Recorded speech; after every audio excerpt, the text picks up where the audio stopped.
Donc, mesdames et messieurs les journalistes, mes chers camarades et sympathisants, distingués invités. Comme nous le savons tous, des manifestations d'une rare violence ont éclaté ces derniers jours à Dakar et dans d'autres localités du pays, causant des pertes en vie humaine et d'importants dégâts matériels. C'est le lieu pour moi, au nom du Razan et à mon nom propre, d'exprimer mes pensées émues aux victimes de ces malheureux événements. Je salue la mémoire des défunts et présente mes condoléances à leurs familles.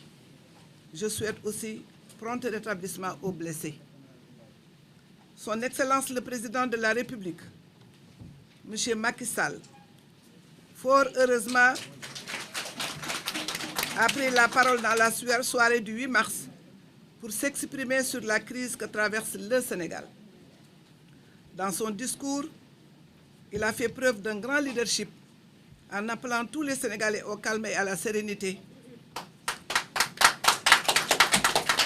Étant entendu que le leadership, c'est la disposition à écouter tout le monde, c'est également la promptitude à agir à temps pour sauver son pays du désordre et du désastre. C'est pourquoi il s'est engagé vraiment, s'il vous plaît,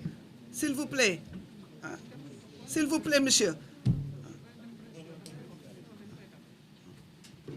C'est pourquoi il s'est engagé dans les meilleurs délais pour une réorientation des allocations budgétaires afin d'améliorer de façon substantielle et urgente les réponses aux besoins des jeunes en termes de formation, d'emploi, de financement, de projets et de soutien à l'entrepreneuriat et au secteur informel. Dans cette même dynamique, il faudrait peut-être rappeler qu'avec le fonds de riposte et de solidarité contre les effets de la Covid-19, l'État a financé pour 1 000 milliards de francs CFA le soutien aux ménages, aux entreprises, aux travailleurs et à différents corps de métiers, y compris le secteur des arts et de la culture. Même si, comme l'a constaté le président de la République, tous les efforts jusque-là consentis en matière de formation, d'emploi et de financement dédiés aux jeunes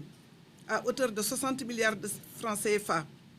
pour la délégation générale à l'entrepreneuriat rapide des femmes et des jeunes et de 40 milliards par an du fonds de financement de la formation professionnelle et technique reste encore insuffisant.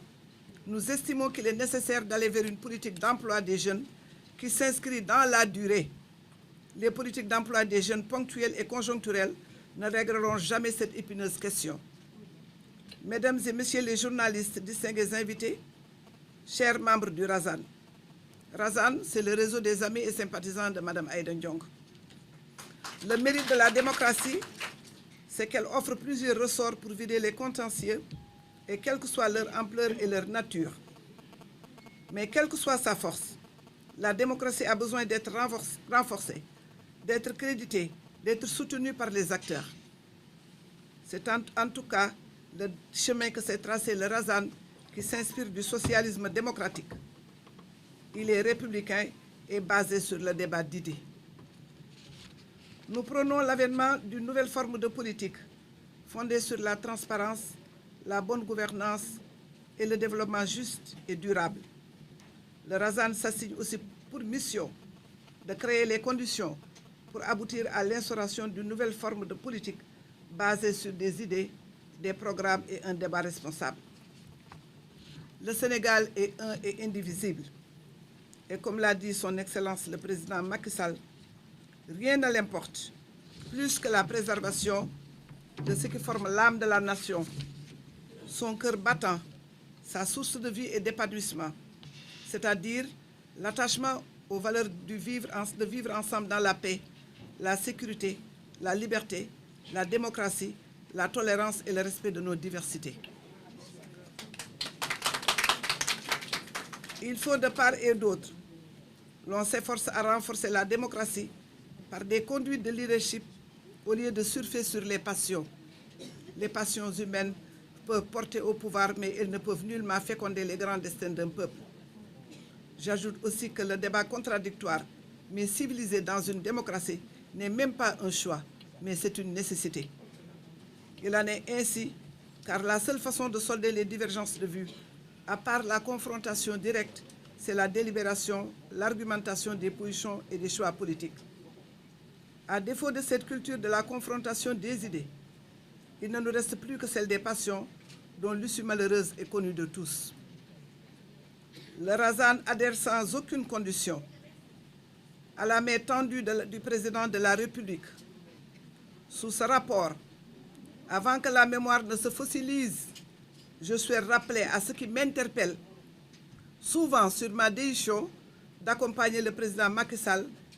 que j'ai fait face dignement dans un passé récent à une machine judiciaire. Sous ce rapport, j'y reviens. Avant que la mémoire ne se fossilise, je souhaite rappeler à ceux qui m'interpellent souvent sur ma décision d'accompagner le président Macky Sall que j'ai fait face dignement dans un passé récent à une machine judiciaire. En rejoignant le camp du président Macky Sall, je ne cherche pas une virginité judiciaire, non. Encore moins une virginité politique. C'est au nom de la transparence que mon dossier a été constitué. C'est au nom de la justice et de la reddition des comptes aussi que j'ai été attraite devant les juridictions. Par la grâce de Dieu, le Tout-Puissant, j'ai pu remporter tous mes procès. Voilà la vérité des faits. Par la grâce de Dieu, le Tout-Puissant, j'ai pu remporter tous mes procès. Voilà la vérité des faits. En tant que croyante, je sais que nul ne peut échapper à son destin. Il était prévu dans mon cursus politique que j'allais faire la prison. J'accepte cette volonté de Dieu avec courage et dignité. Ce que je souhaite retenir du président Macky Sall, ce sont les valeurs communes que nous partageons. C'est le lieu de rappeler aussi à l'attention de l'opinion nationale et internationale qu'une amitié vieille de plus d'une vingtaine d'années me lie au président Macky Sall, qui restera un frère, un camarade, un compagnon de lutte. Mes chers camarades et sympathisants du Razan,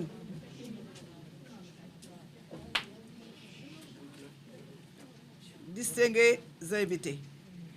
notre adhésion à Benno Bokk Yakaar s'explique pour plusieurs raisons. Premièrement, la gouvernance du président Macky Sall n'a pas dérogé à sa tradition, puisqu'elle a été d'abord plébiscitée sur la base d'un programme partagé avec les populations. Même si le Yoonu Yokkute a été remplacé par le PSE, l'exigence de planification est restée claire et assujettie à un échéancier bien choisi, car il va au-delà du mandat de son initiateur.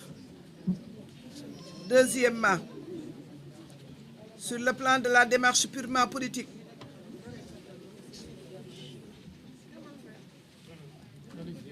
le président Macky Sall a su sublimer la culture du partage du pouvoir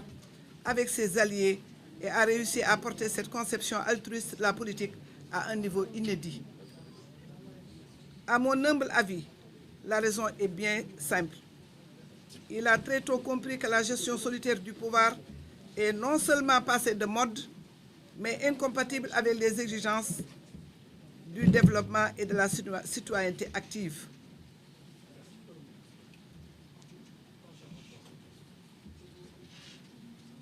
En réussissant à maintenir l'unité de la coalition Benno Bokk Yakaar, au-delà des prévisions les plus optimistes, malgré les soubresauts inhérents à toute organisation politique, le président Macky Sall a indubitablement réussi à imprimer sa marque dans l'échiquier politique national et dans les annales de l'histoire politique de notre pays. Troisièmement, les grands travaux entamés ou déjà achevés sous son magistère ont directement ou indirectement contribué à cette croissance régulière du pays depuis 2012. Même si la pandémie du coronavirus est venue bouleverser toutes les prévisions, les experts prévoient une reprise de la croissance. La mécanisation de l'agriculture qui a commencé devrait normalement booster ce secteur qui, dans l'avenir, pourrait être la locomotive de la croissance. La diversification des partenaires économiques a permis une concurrence dans certains investissements et par conséquent plus d'opportunités économiques à notre pays. Quatrièmement, la politique sociale du président Macky Sall a comme effet induit la réduction des injustices sociales. Cet homme, d'une vision lointaine, a conscience que la fracture sociale finit par se retourner contre le système et a engendré parfois des tensions qui ralentissent la production, la consommation et par conséquent la croissance. C'est pourquoi il s'est évertué à booster les capacités de certaines couches de la population pour espérer une résorption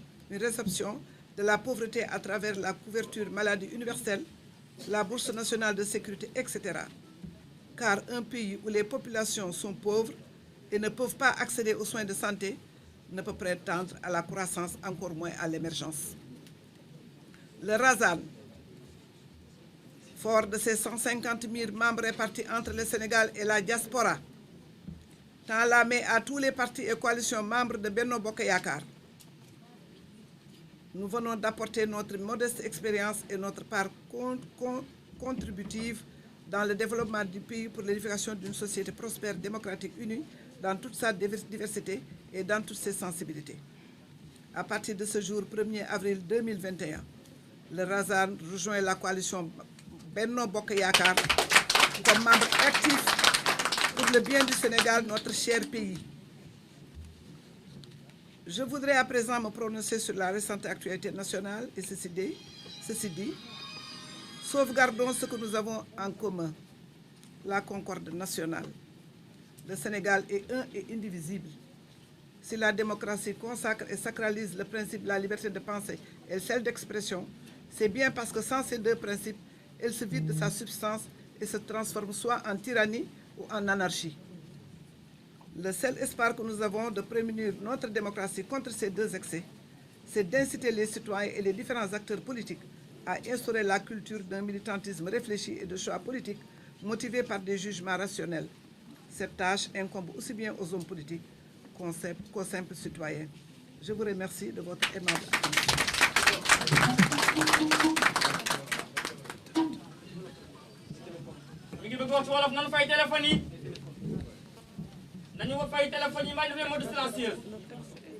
maa ngi joxe excuse wu Alaaji Malick Mbaye daf ma woo directeur général ANAMO ni bëggoon na ko fekkee mais dafa dem Saint-Louis ànd ak son ministre de tutelle. kon gërëm nañu ñi nga xam ne ñoo def déplacement bi ñëw fekk si ñu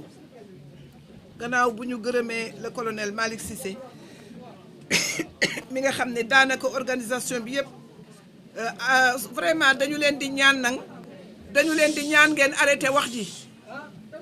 waaw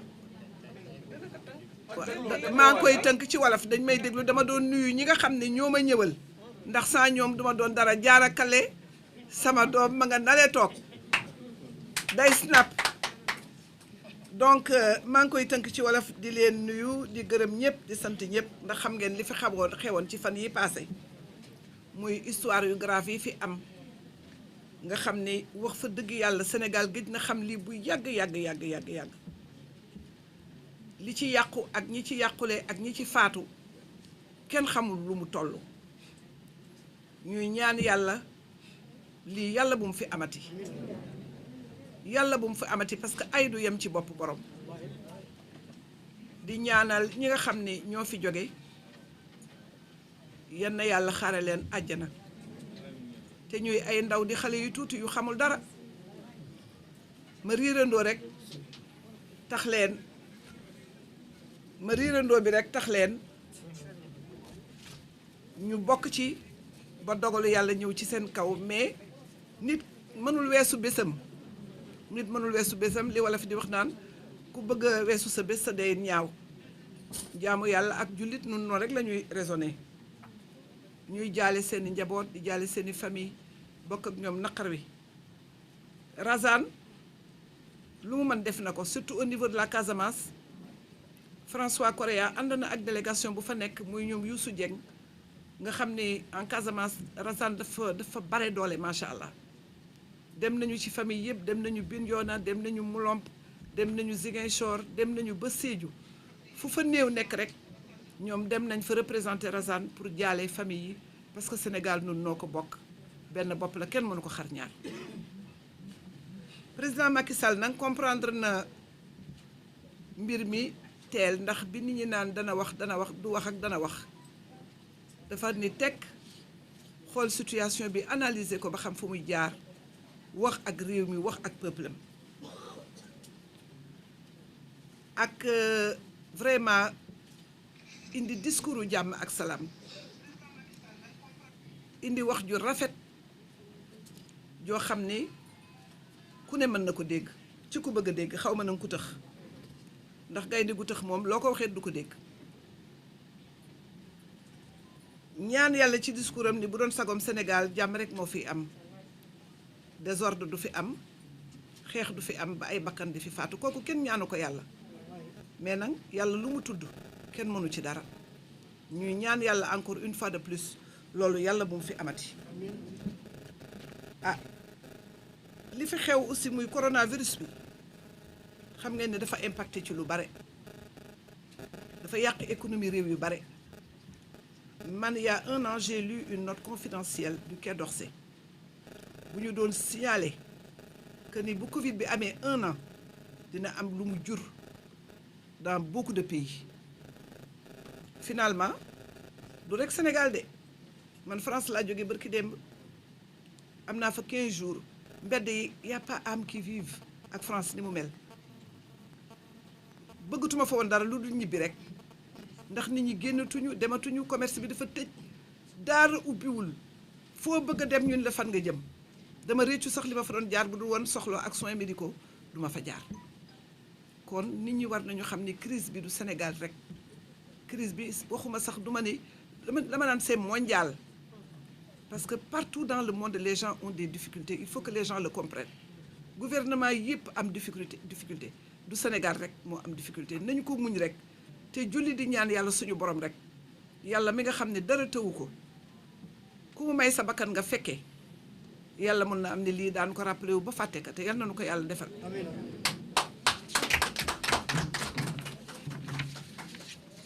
xam ngeen ni itam président Macky Sall lu ne def na ko fi nag wax dëgg yàlla ak fond wu Covid bi muy 1000 milliards ñu financé ko ménage yi man di wax dëgg yàlla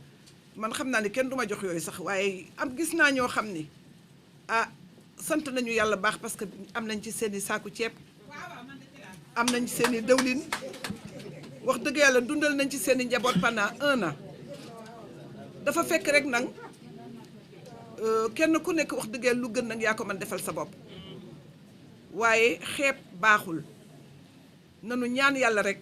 réew mi mbir mi gën a soppeeku jàmm mën a am naataange am Covid bi dem yoonam ba économie relancé wu ñu mën a continuer waat di dund nin daan dundee démb ak bërki démb président Macky Sall def na fi effort yu bare ci emploi des jeunes ak formation génn na fi 60 milliards de francs CFA pour délégation générale à l'entrepreneuriat rapide des femmes et des jeunes 40 milliards par an du fonds du financement de la formation professionnelle et technique xëy na sax loolu doyul waaye ñu encouragé ko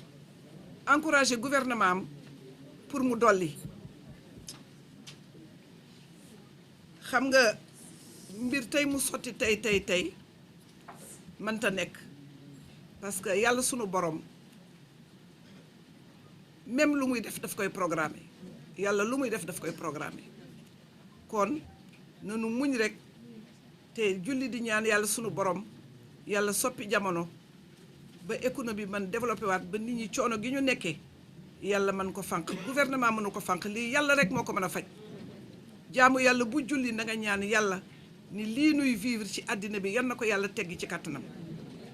parce que y a 1 an et demi ku ñu waxoon ni lii dana am Covid dana am ñu naan première vague ak deuxième vague ak troisième vague loolu man di duma ko gëm keneen du ko gëm parce que man de mësuma fekkee mbas ci àddina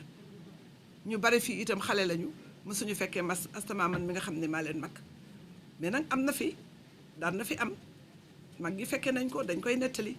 mais lii daal yal nañ ci mucc ak sunu njaboot ak njabootu jullit ba toog di ko nettali. nous sommes nag en démocratie xam nga démocratie dafa may ku nekk xëy na nga ànd ak ku la neex far fu la neex féete ku la neex ci ku la neex mais ñu def ko ci def amin bu rafet aminu teraanga aminu gor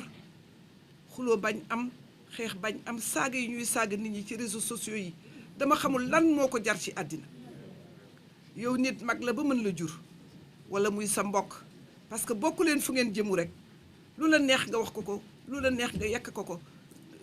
du yar du teggin ña la cay encouragé bu ko seen doom doon def te ñuy nit ñu baax daañ ko tere seen doom àndal ak ku la neex féeteel ak ku la neex mais xaste yi ak saaga yi ak wax yu bon yi jaru ko parce que ñoo bokk ndey ñoo bokk baay man am na ku ma saaga fan yi te sama mbokk suñ ñaari maam bokk ndey ak baay saaga yu bon la ma saaga ci réseaux sociaux yi cousinam ni ko kii seen ñaari maam bokk ndey ak baay mu ni ko sama yoon nekku ci ëllëg sa mu woo ma présenté ma excuse am bind ko ci Facebook di ma présenté ses excuses ma ne ko baal naa la loolu lan moo ko fi jar ci àddina yow àndal ku la neex ma ànd ku ma neex mais liberté d'opinion am na jarul saaga jarul xaste jarul wax lu bon jarul noono politique nit ñi dañ ko yàq léegi man de fekke naa loo xam ne sama papa Esofio la woon man Cheikh Al Khalifa sama yaay di BDS mais mësuma gis fu ñu xuloo wala fu ñu xeex wala fu ñu jàppante wala ñu foxante lu bon ba politique boobu jeex booba xale bu tuuti la mais boobu politique bu civilisé lu tax mënul dellu siwaat ci ñun sénégalais yi yow boo ma saagaa sa bopp nga saaga man bu ma la saagaa sama bopp laa saaga parce que ñun ñëpp benn lañu kon yooyu dañu ko war teggi teg ko fale ak wax ju ñaaw ji man de politique wax ju ñaaw duma ci encouragé kenn duma ko def duma ko wax aussi di leen wax ni forme politique bu bees bi nga xam ne ñun Razane moom la ñu bëgg a prôné mooy politique boo xam ne dañ ko fondé ci transparence la bonne gouvernance yar ak teggin ak politique de développement fexe ba nit ñi am teranga fexe ba nit ñi xam lu xew fexe ba nit ñi mos politique gu bañ siisante politique gu bañ boddonte politique gu bañ diw ñëw na kat sama place lay jël si wala ñëw na kat dana ma xatal wala li ma waroon am duma ko am mais kenn ku nekk ci ñun yàlla li mu bind ci sa jë ala kulli alin daa ko am comme ni président Macky Sall wax Sénégal kenn benn rek la de benn bopp la kenn mënu ko xar ñaar donc li nga xam ne moonu boole muy deret ji li nu xam ne boole mooy mbokk gi lu nu xam ne moonu boole muy dëkkandoo bi nanu ko sauvegarder parce que loolu lu am solo la beneen bi ci des mooy bu nu amee lu nuy xuloo wala lu nuy xeex nan ko def dans un débat civilisé débat d'idées confrontation d'idées mais pas ay waxante lu bon wala yéynente dee wala jaasente wala dóorante wala defante lu bon loolu dara jaru ko te je crois que discours du président bu 8 mars loolu la wax Sénégal yi yépp ni réew mi réewam la réew mi fii la dëkk ñun ñëpp noo fi bokk dëkk kon moom du moom mooy taal réew mi wala mooy attiser le feu mooy yokk mooy indi ay wala leneen la mu bëgg mooy sénégalais bu nekk nga wax sa opinion mais nga def ko ci yar ak teggin te loolu man du ma rus di ko wax mais président Macky Sall c'est un exemple patent man li may wax yàlla moo tax ma koy wax président Macky Sall ku ne xam na ne yar ak teggin lu mu mën a def aussi yar ak teggin la koy defee lu ne dégg na ko fii ci réew mi lu ne wax nañ ko ci réew mi mais mësuloo ko dégg mu tontu wala mu xaste wala kon loolu su ko waxee ak ni mu ko waxee keroog man de mën naa ko gëm parce que man xam naa ko ba mu doy ah bi ci des mooy salle bi bu ma fi toogee ci suuf la woon sama yaram dafay daw ndax dama fi defoon conférence de presse mooy keroog bi nga xamee ni Cour suprême ordonné na la confiscation de mes biens te tegu ko fenn du benn raison bu valable ñu def fi conférence de presse ma expliqué leen ni leen man li ma dal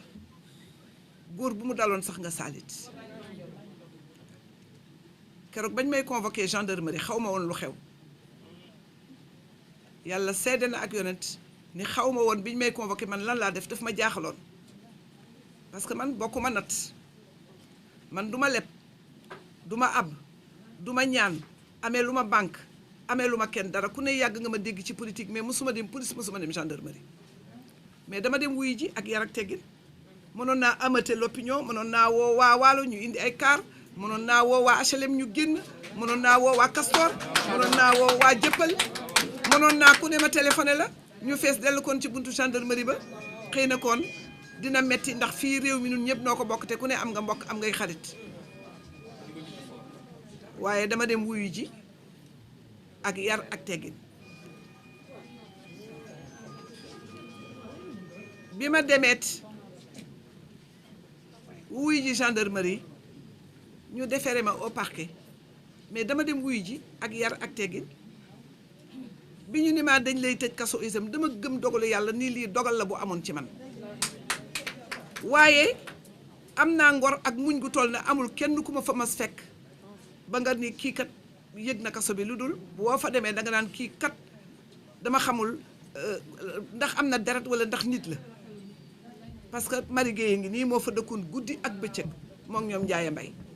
ñoom kay ñoo doon jooy ak di def li ñuy def mais man dama ni zinc xam nga lu tax conscience tranquille parce que defuma woon dara c'était une cabale politique et ça je le reconnais et je le dis ici c'est une cabale politique te ñi ko defoon tey anañu ñi ko defoon tey kenn ku ne ci yéen xam na fu ñu mujjee ndax lu bon baaxul ci ay sos ay yàq ay monter ay nit ay fabriquer mag muy liggéeyam 83 ba léegi am ay société am teraangaam am ko nga ne rek du ko fi amee kanamam neexuma lamam neexuma ceenam neexuma naa fexe ba ñu toroxal ko ah am naa yaakaar ni man de ku ma gis ma toog xëy na yoratuma dara de mais am naa sutura yàlla maa ngi sant yàlla bu baax te itam wax fa dëgg yàlla ma gëm yàlla lool teg ko ci dogalu yàlla ndax dama am ñu ma doon àndal ay kilifa umutaale ngi nii moom xëy na moom daf daan jooy sax ca kaso waaye man mosuma jooy mi ngi nii di ma dégg bu ñëwee sax man maa naan ko lan ngay jooy ak tant d'autres ma ne ko ana ñoom Amita Soura ñi ma àndal de grande dame l'épouse de Djili Mbaye ana ñoom Marème Dieng Sala ana nit ñooñu yàlla teraloon ma bokk ak ñoom jamono ana ajartu bitigéey commerçante ñoom amoon ay milliards kenn ku nekk yaa ngi ci suuf man ma toog tey di ko nettal du ma sant yàlla sama borom kon lii ma dal volonté divine la Macky Sall teguma ko tey teguma ko ëllëg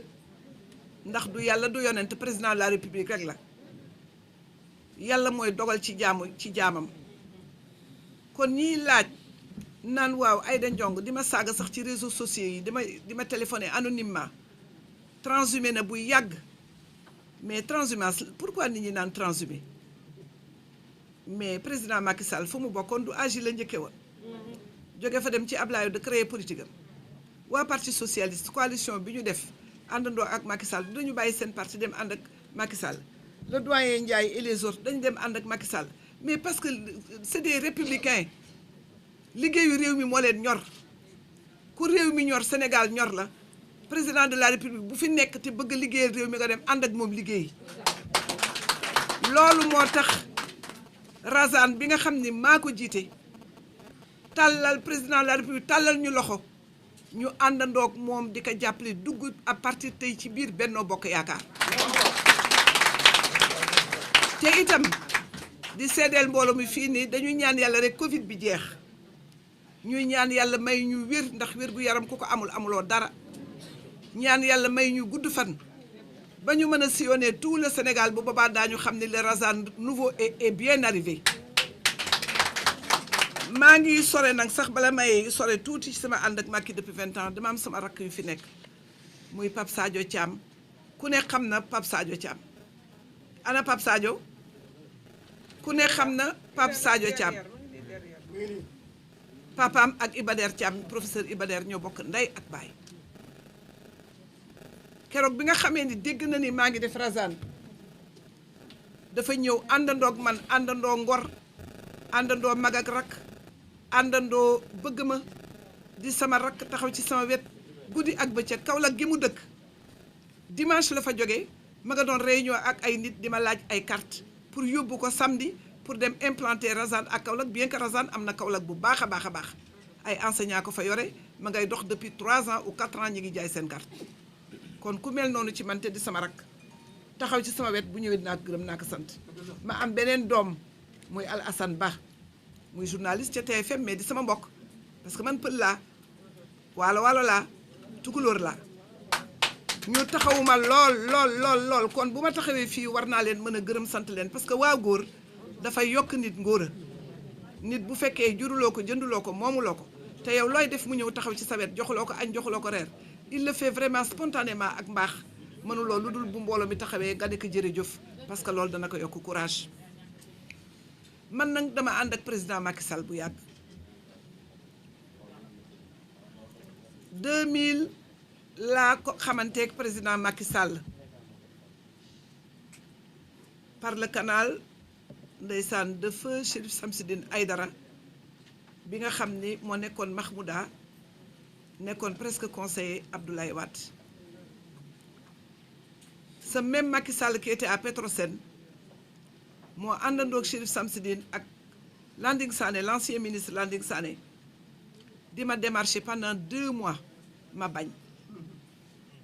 Dame Sall mi xam na lu ma wax président Ablaye Wade wool ma boppam ndekete ñoom booba ñu ngi ci bureau président Ablaye Wade maanaam c'est un complot ñu toog ci bureau Ablaye Wade rek Ablaye Wade woo ma ni ma man sa mbokk di la woo boobu ba léegi nga bañ ma ne ko président bañu ma de mu ne ma demain je te reçois à 11h xam nga il est bon de rappeler des choses pour que nit ñi xam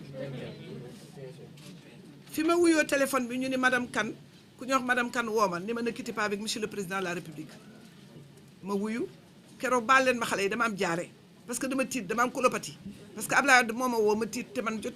bugguma woon dem fenn mu ni ma demain je te reçois à 11h je crois que Ndiaye Mbaye mii mi ngi fekke na ko Marie Gueye fekke na ko ma woo sama waa section yi ñu ñëw le soir l'après-midi fi may woote réunion nit ñi ñëw benn ci la Macky egsi àndandoo ak Chérif Samsidine ak Landing Sané di ma reetaan ni waa depuis presque 3 mois on te démarche tu as refusé maintenant nag président wool na la boppam waaw ku président de la république woo doo ko wuy ji ma dem wuy ji ko àndandoo ak ñoom ànd nag ak Macky muy sama rak le premier meeting qu'il a organisé à Fatick xam nga nit ñi duñu xam dañuy wax rek ak di saaga nit ñi man dong ci jigéen maa àndoon ak moom ci meeting ba Idriss Seck moo ko présidé meeting boobu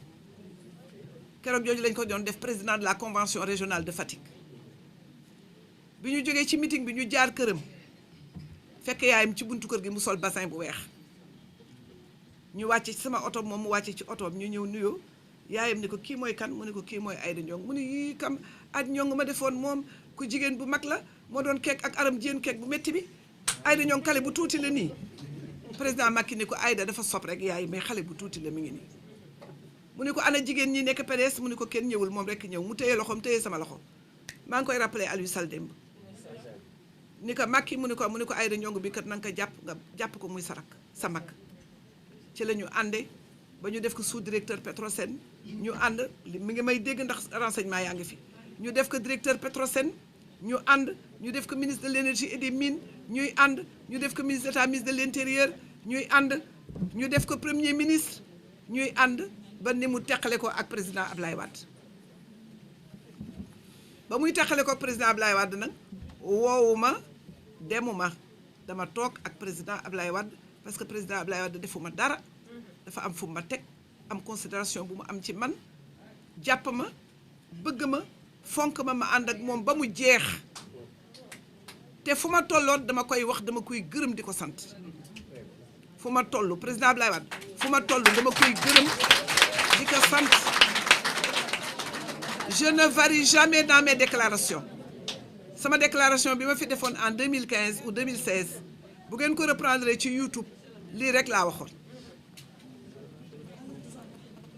bi ma àndee ak Ablaye Wade aussi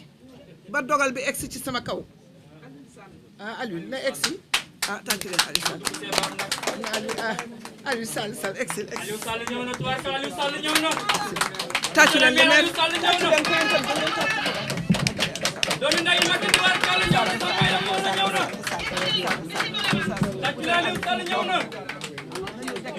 nañu décalé non Aliou il faut nga ñëw toog sama wet di jàppale magam le président la di ñëw na waaye camino Adja di ñëw na Aliou kay wuy colonel dafay jël fichier sa maga waa mais moom ko bëgg la defe naa léegi laa tudd Aliou Sall amagul sax 3 minutes mu egsi donc dama doon wax ci ñi naan lu tax ma àndandoo ak président Macky Sall ak pourquoi ma dem ànd ndoog président Macky Sall ak li fi jaar yépp. waaye dégloo leen nag yéen tamit ngir yàlla nag nañ dégloo. ma waxoon léegi nii li fi xewoon dogalu yàlla la du président Macky Sall parce que Macky Sall du yàlla nit la na man nul ne peut échapper à son destin yàlla moo ne woon loolu dana ma dal na ma nangu naa ko ak dignité ma ci sant yàlla sama borom ba génn ci ak dignité kenn mësuma dégg ma wax benn wax bu ñaaw defe naa moom laa doon wax ni conférence de presse bi ma fi tenir woon il y a 4 ans ou 5 ans fii ci salle bi ci suuf bu ngeen ko tegaatoon ci YouTube li ngeen ma gis nii may wax rek loolu rek laay waxaat Macky sama rakk la li ma leen wax ni convention régionale Fatick parce que il faut que nit ñi di leerlu keroog ba mu koy organiser en 2001 président Abdoulaye Wade ni ko yaay nekki président convention régionale Fatick ba muy dem meeting ba Idriss Seck moo ko présidé meeting ba defe naa ne man dong maa ca dem ci jigéen bi ñu jógee meeting bi tas ñu jaar seen kër bi ñu jaaree seen kër ñi ngi fekk yaayam ci buntu kër gi mu taxaw di ñu xaar sol bassin bu weex du loolu laa wax léegi bi ñu ñëwee dugg ngeen may ñu waaye sëñ bi parce que wax dafay fattu bi ñu ñëwee dugg ak délégation bi maire bi nuyu ñu Macky ni ko yaay kii mooy Aïda Ndiong moo comme tukulóor la sama mbokk la dafa gis ñaas bi sama ñaasu bakkan bi xam nga waa Podor dañ leen di ñaas ak waa Tooro mu bëgg ma làkk pël te man dégguma tukulóor bu baax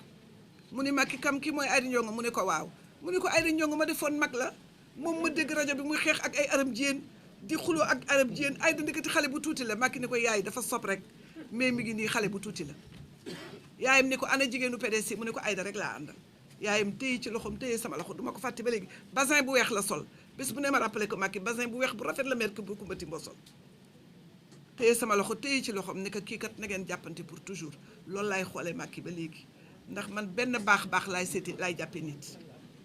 bu ma amoon lu ma naqadi 1000 fois bu nu xasee ba seq lu baax rek lu baax looloo tax du ma sore ci ay wax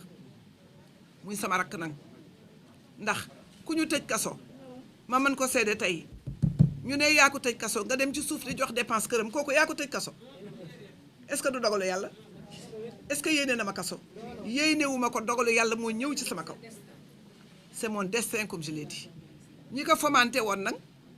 ak di sos ak di fabriquer ñooñu tey ñoo dem seen yoon taxaw di saaga ak di xaste ak di bind ci journaux yi waaye yàgg bawul dara moo tax jaamu yàlla bu nekk ñaan gudd fan ak wér ma wax nag ni tey jii di 1er avril 2021 Razane gi nga xam ni mooy le réseau des amis et sympathisants de Aïda Ndiong ànd na ak président Macky Sall définitivement topp ci gannaawam di ko jàppale te itam may ñaan yàlla wér ak gudd fan pour mën a am kàttan ba sillonner le Sénégal jàppale sama rak parce que sama xol dafa sët te man ku ma àndal yàlla laa ko séddal ak yonent Cheikh Ahmed Tidiane damay dem ba jeex duma dellu gannaaw duma war li ma wax lu ma gëm la lu dëggu ci man la bés bu ne ngeen dégg ko ci rajo bi ma wax ko. Marie-Thérèse Aïda Seck délégation ministre de la femme. donc délégation ministre de la femme day Sali Diop sama rak di sama xarit. Marie-Thérèse Aïda Seck jiite ko. Marie-Thérèse Aïda Seck ñëw na mënoon nañu dugg si. ñu ngi noonu sa gannaaw. waaw ndax Ndeye Sali sama rak la sama xarit la ku ne xam ne sama diggante ak moom. nooy ànd depuis plus de 25 ans ñooy ànd lu mu xewle maa ngi sama kër anniversaire bu ma def yéen ak moom a koy bokk yéen ñiy ànd ak man mu toog fa la yendu ci man kon kooku politique boole wuñu mbokk ñu boole ak deret ak wëlëre bu yàgg ak itam muy ku wir nañ ci àndam ak Macky Sall xam nga ñun dañ di ay politiciens yu yàgg man maa ngi commencé politique j'avais à peine 29 ans jamonoy Senghor 29 ans ou 25 ans xale laa daal Ndiaye Mbaye ñoom ñii ñoo yoroon sama comité HLM ma jóge fa ànd ak président Abdou Diouf continuation président Ablaye Wade ñëw wax naa leen ni président Macky Sall mi moo ma yóbbu ci Ablaye Wade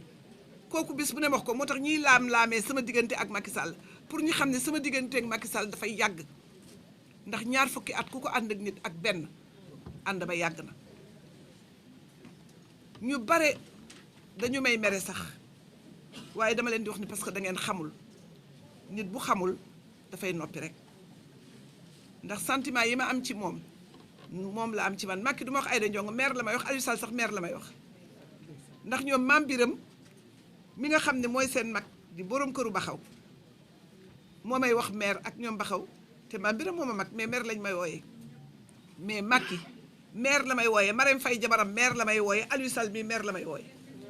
kon nit ñi war xam ne relation yi ay relation mbokk la, ay relation xeet la, ay relation deret la. Aliou ma lay seedeel ni la ku mel ne colonel Malick Cissé mii ku gor la, kuy lekk nit bu ko séenee dana ngaan. ànd bu wér la ànd ak président Macky Sall. man je connais beaucoup de gens ils sont comme ça rek mais ils ne sont pas avec le président Macky Sall. seen agenda caché la ñu am barki Seydi Aboubacar Sy. waaye nag nit mën na nax nit mais yàlla kenn mënu ko nax te nit defar la teral la jox la teraangaam nga suur lekk ba suur naan ba màndi di ko gor tànkam ci suuf kuñ ñi ma ngi koy defal lu baax sax loo ca waroon def doo ko def ba fa waroon taxaw doo fa taxaw boobu ànd man gëw ma ko. mais Malick Cissé yow Macky Sall buy jàpp war na la jàpp parce que man xam naa la bu baax, xam naa sa taxawaay ci moom, xam naa li nga koy fexeel, xam naa li nga koy wutal. lii ba ma ne laa dama koy def yaa ma ci poussé sax dama la man def naa déclaration ba pare doy na nga ni ma déedéet il faudrait que ngeen def point de presse pour wane seen ànd ak Macky Sall ak lu tax ngeen ànd ak moom. ñu def ko macha allah Aliou nit ñaa ngi nii dama koy yemale. dama xuloo colonel dama ni ko danga ma waroon jëlal salle boo xam ne tey au moins 2000 personnes dana fekk nekk pour sama déclaration. délégation région yi par benn rek laa wax nañu ñëw pour ñu fekke si ko parce que dañ ñu ci bari sax région yi ci bari dañu sore ay Casamance tey ñoom itam ñu ngay def point de presse. Saint-Louis ñu ngay préparé pour def point de presse ak tant d'autres pour adhérer à Benno Bokk Yaakaar. ñu leen di xamal rek ni leen bis naka tey raison yi tax ma évoqué ko wax naa leen ko macha allah projet yi liggéey bi mu liggéey ci réew mi. ci 9 ans yi mu fi def wax fa dëgg yàlla waxuma ne keneen def ko fi de waaye góorgóorlu na te itam nit buy góorgóorlu na nga nekk jërëjëf wala jàmbaar nga dana ko encouragé. ma leen di seedeel ni leen président Macky Sall ak gouvernement am programme bi nga xam ni mu yoonu yokkute mu changé ko par le PSE bare na li mu fi def na lool macha allah dafa fekk nag xam nga africain boo ko joxee goudron bu rafet nga def autoroute yu rafet nga def usine yu rafet loo mën a def lu rafet doyu ko moom jox ko saaku ceebam jox ko dëwlinam jox ko dépense am mu jënd coof togg ceeb lekk ba suur naan attaayam fëgg biiram jël 50 000 wala 100 000 am def ci poche am kooku c'est dans tous les pays d'Afrique. africaine noonu la mel te sama maam Lamine Gueye dañ ne ko ku baax mu ne ku ñëwagul sama maam Lamine Gueye géewalam ba dafa ne ko Sayer Mari Gueye ma bërgal ngu daag yàgg maar diggan mbay ma ci jal màcc ku baax mu ne ko et puis xanaa ku ñëwagul ku ñëwagul moo baax mais ku fi xas ba nekk ba toog ba commencé liggéey rek yow bon nga bala ñu lay xam na nga dem sa yoon ñu réccu naan ay waay bàjjo réccu Sénégal yi ci réccu rek la dëkk guddi ak bëccëg. loolu nag dañu war a changer boobu politique gu xuloo ak xeex changer politique gu bàyyi réseaux sociaux yi di xas nit ñi ak di leen saaga parce que amul benn sens. yow Aliou Sall nga faral àndal ak Aliou Sall keneen la faral na ànd ak moom mais bàyyil jàmbur bul dugg ci biir vie privée am bul saaga ndeyam bul saaga baayam am na yaay am na baay yow am nga yaay am nga baay boo seetee ni ku la saaga du la neex bul saaga jàmbur. politique bu civilisé boobu ñun rasaan boobu politique la ñu prôné boobu politique la ñuy def di encourager président Macky Sall ci liggéey bi mu entamé di ko won ni ka tant que mi ngi ci réew mi te bëgg jàpp ci réew mi nun duñu dellu gannaaw parce que bu nu xasee ba dugg nunu bu nu duggul nag dugg nu waaye bu nu xasee ba dugg gor bu xasee ba wax moomatul boppam te subaana ma gor boo xam ne li ngay wax gëmuloo ko ñun nag li ñuy wax dañ ko gëm te tekk ci fu wóor a wóor Aliou Sall ñi ngi lay gërëm bu baax di la sant ndax mbokk ndey rek moo koy jur sël soo wéq mu dem wuy ji ndeyam ndax man démb laa la ko wax te colonel laa woo rek ni ko waa Aliou Sall dinaa ko yëgal sama rakk la dama ko mere sax gëj naa ko gis soxnaam laay faral di waxanteel toujours téléphone bu so waaye danaa ko yëgal conférence bi ma ko messager daf ma rappelé xam nga gouvernants yi lu leen rey mooy inaccessibilité baaxul ci réew. Inaccessibilité baaxul te lépp lu indi coow ci réew mi mooy da ngay jël teraanga neexul nag dinaa ko wax nga dénk ko ay nit jox leen ay teraanga jox leen ay jumtuwaay ñuy nëbbu nit ñi di leen làqatu du ñu wuyu téléphone du ñu faj soxla nit ñi du ñu faj aajo nit ñi seen soxla bopp rek la ñu nekk. loolu war nañ ko corriger ñi ñuy jox teraanga nañu xam ni teraanga ji moomuñu ko réew mi moo ko moom ku ñu jox teraanga réew mi nag war nga ko bokk ak réew mi ndax ki la jox teraanga wàcc na président Macky Sall wàccoon na ak ñépp laa wax wàccoon na ak ñoom jox na leen jumtukaay jox na leen teraanga jox na leen lépp pour ñu nekk sur le terrain mais am na ci ñoo xam ni su leen joxee instruction duñ ko faale am na ci ñoo xam ni seen bopp lañ fi nekkal osons le dire voilà le mal profond qui ronge le pays ñi mu jox teraanga ñu ci bare laa wax seen bopp lañ fi nekkal boo leen wooyee duñ la wuyu soo wax buñ la joxee rendez-vous faussé ko waxuma man de parce que man rarement sax laay dem ci ay bureau mais dama gis nit ñu bare ñu koy jooy te loolu mooy yàqal président ki la jox bët mais fi ko neex ngay xool mais jox la teraanga ba pare nga nëbbu léegi nag lépp rek ñu sëf ko ci kaw président Macky Sall deful dara ñi mu jiital jox leen teraanga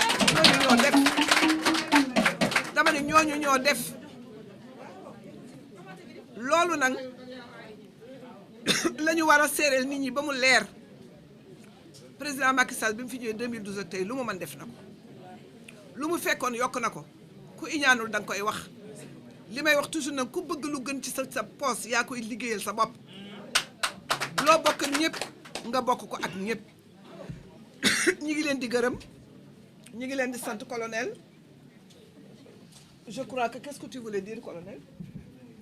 waa Aliou dafay wax ensuite les chefs de parti il y a Djibril Diop qui est là chef de parti il y a monsieur Diop aussi chef de parti et un membre de la coalition Benno Bokk Yakaar. Je voudrais d'emblée me féliciter de l'opportunité que vous m'avez offerte, Mère Aïda, de partager cette belle table de conférence à côté d'éminentes personnalités. Je ne connais pas tous les noms, mais c'est un plaisir particulier que j'ai de retrouver notre doyen,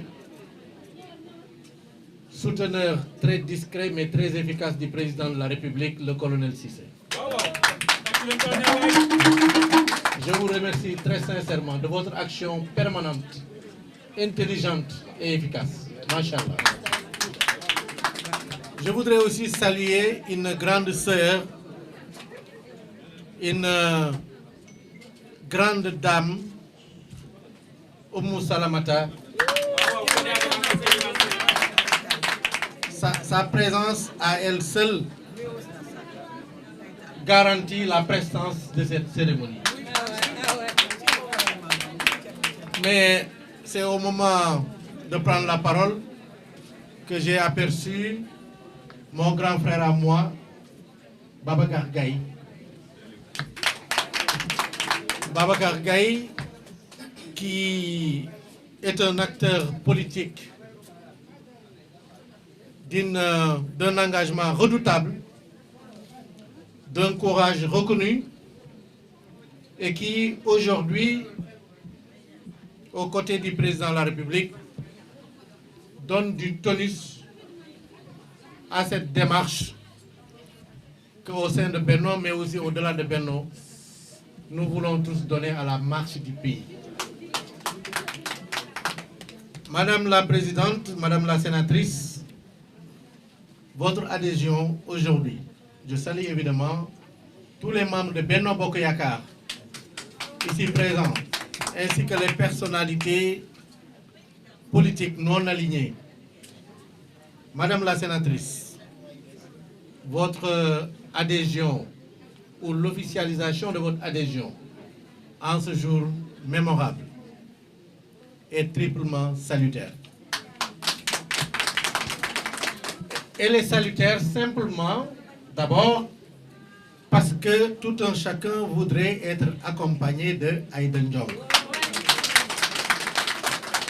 Quand vous rejoignez un camp,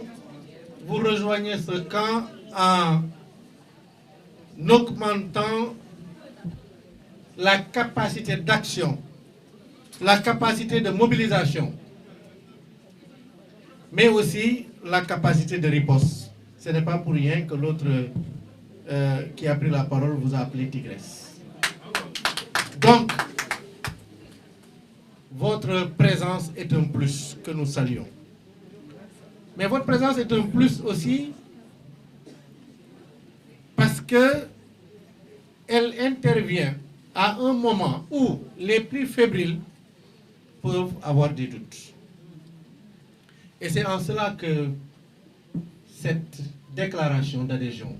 elle est amicale, elle est familiale, elle est fraternelle. Merci beaucoup. Les plus fébriles peuvent douter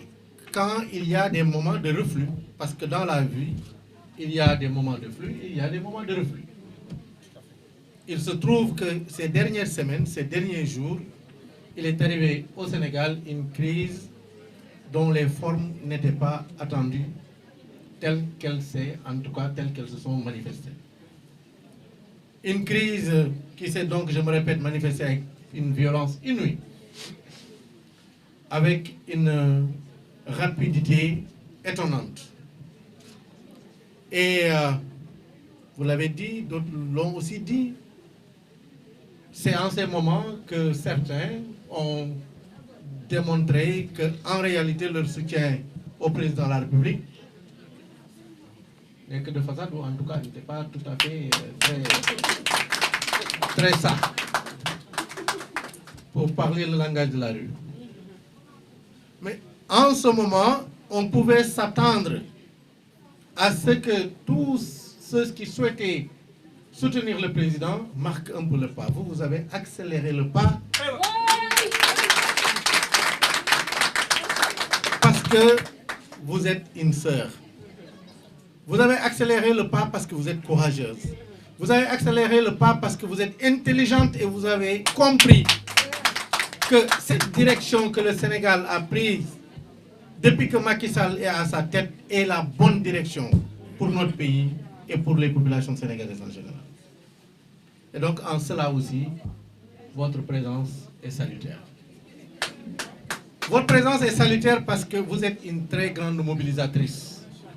Nous autres, jeunes militants de gauche, dans des moments où le président Abdou Diouf était harcelé par les partis d'extrême gauche et par le PDS, nous étions toujours étonnés de voir, malgré l'ambiance de crise, de voir les très grandes mobilisations de la lionne, j'allais dire, de la tigresse des HLM et de Dakar. Et ça nous mettait des doutes. Je suis sûr qu'en venant ici, le doute, vous allez le transférer aux autres. À partir d'aujourd'hui, votre adhésion marque une nouvelle dynamique républicaine, mais une nouvelle dynamique politique. Et je suis sûr que nous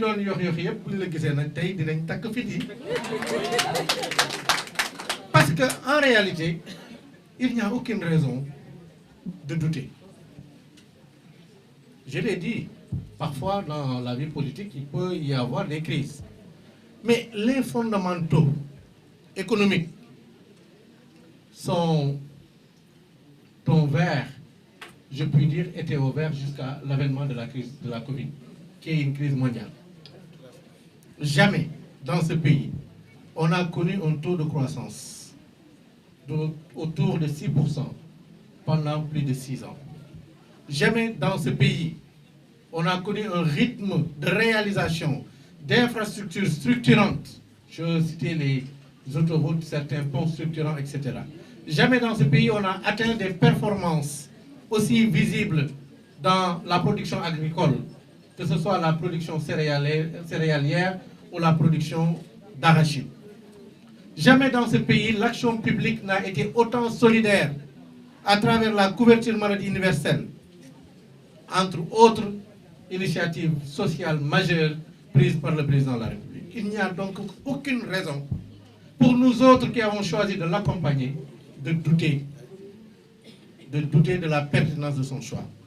Et donc, ma sœur, vous êtes bienvenue, mais votre venue nous augmente le courage. Je vous remercie de votre attention.